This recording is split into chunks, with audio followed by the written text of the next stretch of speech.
নমস্কাৰ, মই শংকৰদেৱ শিশু নিকেতন পৰিসৰৰ ছাত্ৰী। আজিৰ মোৰ বিষয় হৈছে মহিলা আৰু শিশুৰ বিকাশ, আত্মনিৰ্ভৰশীল ভাৰতৰ আধাৰত।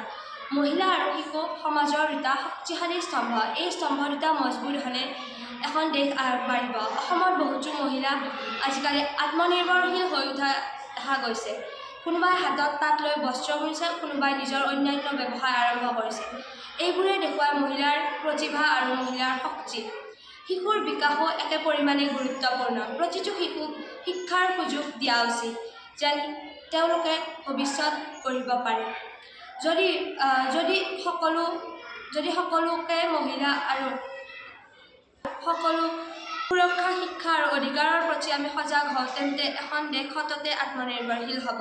আহক আমি সকলোৱে প্ৰতিজ্ঞা কৰোঁ, মহিলাৰ সন্মান, সুৰক্ষা আৰু অধিকাৰৰ প্ৰতি প্ৰতিশ্ৰুত থাকিম, কাৰণ শক্তিশালী মহিলা মানে শক্তিশালী ৰাষ্ট্ৰ।